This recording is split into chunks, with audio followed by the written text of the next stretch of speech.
I want to tell you something today that I've never said out loud to anyone, not to my children, not to my closest friends, not even to my wife, God rest her soul. Because for a long time, I was too ashamed to admit it, too proud, too stubborn, and by the time I finally understood what I had done, I was sitting alone in a house full of memories, wondering where all the years had gone. I remember the exact moment it hit me. It was a Tuesday evening in November, the kind of evening where the light outside turns that pale gray color and the house gets quiet in a way that feels heavier than silence. I had just come back from checking the mail, bills, a grocery store flyer, nothing else. I sat down in my armchair, the same one I've sat in for 32 years, and I realized something that nearly broke me in half. I couldn't remember the last time my granddaughter had called me just to talk. Not to ask for something, not because her mother told her to, just to hear my voice, just because she missed me. And sitting there in that chair, in that gray November light, I had to ask myself a question I had been avoiding for years. Was it her fault, or was it mine? That question changed my life. And I believe with everything in me that if you're watching this right now, you already know exactly what I'm talking about. Because I think you've sat in a chair like mine. I think you felt that silence too. And I think part of you is watching this because somewhere deep inside, you're wondering the same thing I was wondering. How did I get here? And is it too late to go back? I want to spend some time with you today. I want to share what I discovered about myself, about my family, about the one regret that I believe follows more grandparents into their final years than almost anything else. Not a regret about money, not about career choices, not about the house they bought or the one they didn't. The regret that haunts us most is quieter than all of that. And it lives right inside our own families. I know what your life looks like, or at least I think I do, because it looked a lot like mine. You spent decades working, providing, showing up. You put food on the table and kept the lights on and made sure your children had what they needed. You sacrificed things you never even told them about. Vacations you didn't take. Dreams you quietly set aside. You did what good parents do. You gave everything you had, and you did it without complaint. And when the grandchildren came along, oh, your heart opened up in a way you never expected. You thought, this is it. This is the reward. This is what all those years of hard work were for. And for a while, it was everything you imagined. I remember holding my first grandchild for the very first time. My son placed her in my arms, and she was so small, so impossibly small, and she looked up at me with those wide, dark eyes, and I thought, I will do anything for this little girl. Anything. I will move mountains. I thought that feeling was enough. I thought love, just love alone, was enough to keep us close forever. But here's what I didn't understand then, and it took me far too long to learn it. Love is not the same thing as presence, and presence is not the same thing as connection. I loved my grandchildren with all my whole heart. I was present at birthday parties and holidays and graduations, but connection, real, deep, lasting connection, that requires something more. It requires intention. It requires effort that goes beyond showing up. And honestly, I didn't always know how to do that. I didn't know how to talk to a 9-year-old about the things she cared about. I didn't know how to step into their world instead of always waiting for them to step into mine. I've talked to so many grandparents over the years who feel exactly this way. Men and women who loved their families fiercely, but somehow ended up on the outside looking in, who watched the family gatherings from a little distance, who got the polite hugs and the quick phone calls, but never the real conversations. And almost every single one of them says the same thing when they're honest with themselves. I waited. I assumed. I thought they would come to me. And I think you felt that too. I think you've told yourself the same things I told myself. That the grandkids are busy. That they have their own lives. That you don't want to be a burden. That they know you love them. So surely they know they can call. Surely they know the door is always open.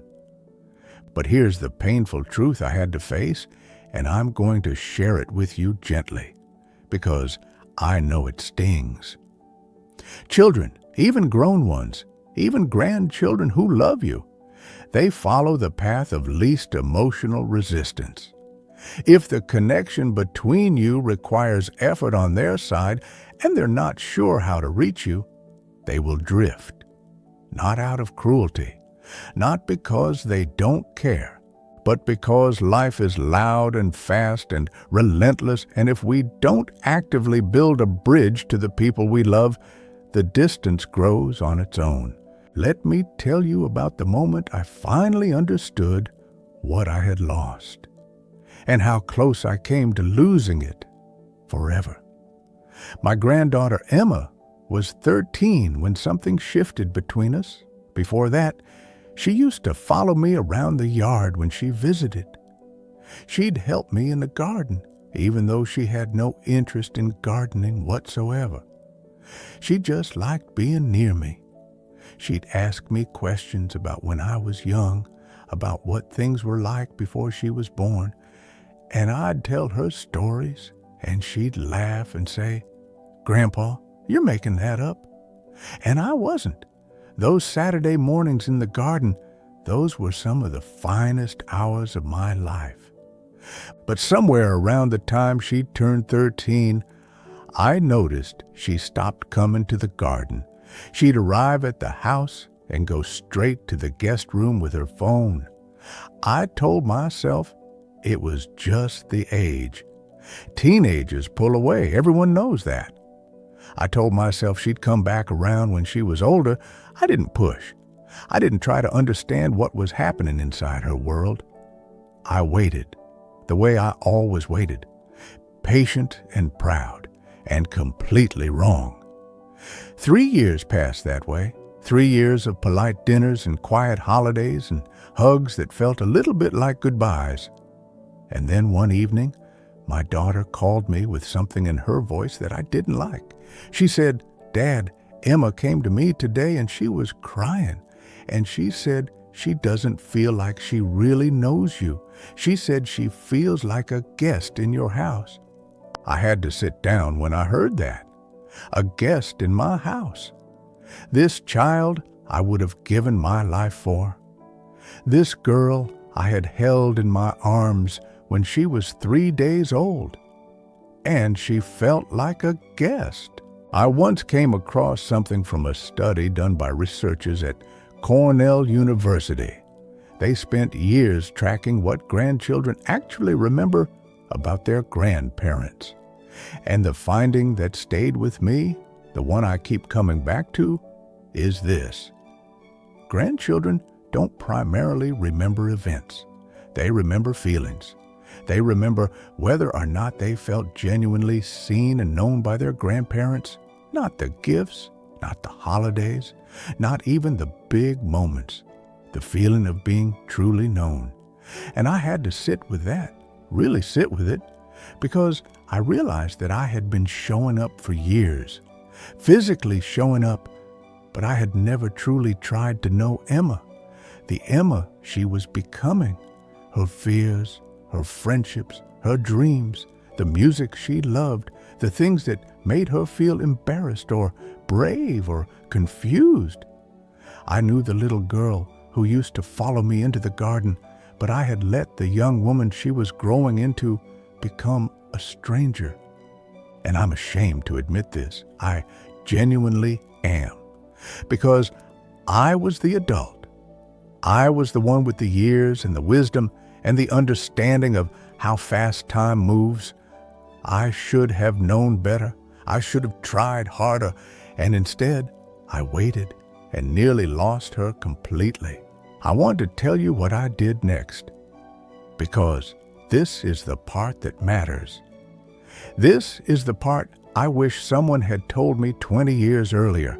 The week after my daughter's phone call, I drove to Emma's school and I waited in the parking lot until she came out. She was surprised to see me. A little nervous, honestly, like she was bracing herself for a lecture or an awkward conversation. And I looked at her, this 16-year-old girl with her backpack slung over one shoulder, and I said, "I'm not here to talk. I'm here to listen. I want you to take me somewhere that matters to you, anywhere you want. You choose." She stared at me for a moment, and then something in her face softened. She took me to a small coffee shop 2 blocks from her school, the kind of place with mismatched chairs and music I'd never heard before. And we sat there for 2.5 hours. I didn't talk much. I asked questions and I listened. Real listening, not the kind where you're already forming your response while they're still speaking. The kind where you're just trying to understand another person's life from the inside. That afternoon was the beginning of something I hadn't expected. It was the beginning of actually knowing my granddaughter. What I learned in that coffee shop and in the many conversations that followed is that connection doesn't require perfect circumstances or the right words or a shared history of traditions. It requires one thing above everything else. It requires genuine curiosity about the other person's inner world. It requires you to lay down your own agenda, your own ideas about how the relationship should look, and simply ask, who are you and what matters to you? And can I be someone you trust to share that with? I also started doing something else, something small but powerful. I began writing letters to each of my grandchildren, not texts, not emails, real letters by hand, on paper. And in those letters, I didn't give advice. I didn't tell stories from my past. I wrote about them, what I admired about them, what I saw in them that they might not see in themselves yet. A child psychologist whose work I came across, Dr. John Gottman, spent decades studying what creates lasting emotional bonds. And one of the things he found is that people, children and adults alike, feel most connected to someone when they feel genuinely admired and seen by that person. Not corrected, not instructed, seen. Those letters changed things between me and my grandchildren in ways I still find difficult to fully describe. My grandson Daniel, who is 23 now, told me last Christmas that he has kept every single letter I've ever sent him in a box under his bed, every one of them. And he said, "Grandpa, those letters are the reason I know who you are, not because you told me about your life, but because they showed me that you actually saw mine." I want you to hear that. I want you to really hear it. Because it is never too late to begin. That is the truth I want you to carry with you today. It is never too late. I've been thinking about what I want to say to you in these final moments, because I know that some of you watching this are sitting in your own armchairs right now. Some of you are in houses that have grown quieter than you ever imagined they would. Some of you are carrying a weight you don't talk about, this low ache of wondering whether you've drifted too far from the people you love most, whether the distance is too great to cross now, whether they still need you. I want to tell you something from the bottom of my heart. They need you. They need you more than they know how to say, and you are not too late. The biggest regret I hear from grandparents, the one that comes up again and again, the one that people whisper at the end of their lives, is not that they worked too hard or traveled too little or held on to arguments that didn't matter.